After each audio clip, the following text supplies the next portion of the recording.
Swab adalah pengambilan lendir hidung bagian dalam untuk diperiksa di laboratorium apakah ada virusnya atau tidak. Saya Dr. Tras dan kita akan sharing bersama tentang swab untuk pemeriksaan COVID-19. Dari lendir hidung yang didapat tadi, yang sudah diambil, maka akan dilanjutkan untuk pemeriksaan laboratorium yang bernama rapid antigen atau PCR. Jadi, swab itu adalah pengambilan lendir hidung, sampel ya. Kemudian rapid antigen dan PCR itu adalah jenis pemeriksaan laboratorium. Sesuai dengan namanya, rapid itu artinya cepat ya.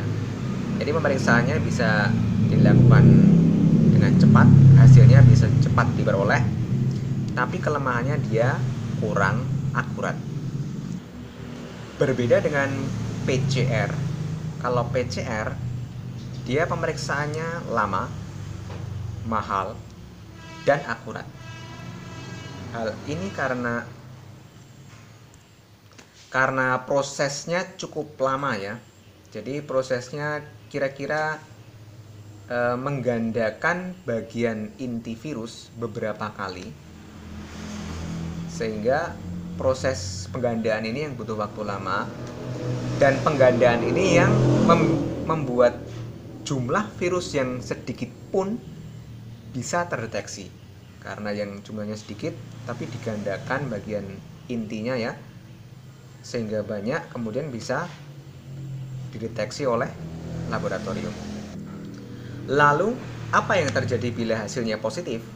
Bila rapid antigen positif, maka pasien tersebut akan dinyatakan sebagai suspek. Suspek artinya sesuai dengan bahasa Inggris artinya curiga ya. Jadi dia kemungkinan besar COVID, dicurigai COVID, tapi belum pasti COVID. Kalau PCR positif, maka pasien tersebut akan dinyatakan terkonfirmasi, artinya pasti COVID. Lalu, mana yang kita pilih? Rapid antigen biasanya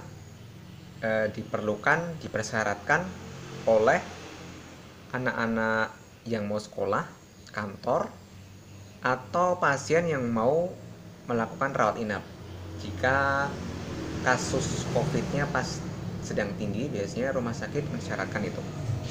Kemudian PCR itu buat pasien yang ada gejala pernafasan dengan gejala sedang sampai berat.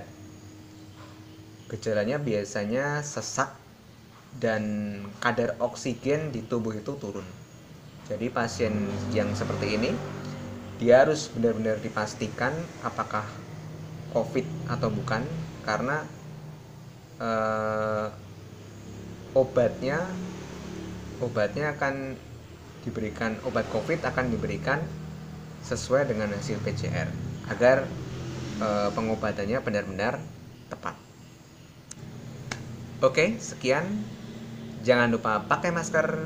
Semoga kita semua tetap sehat.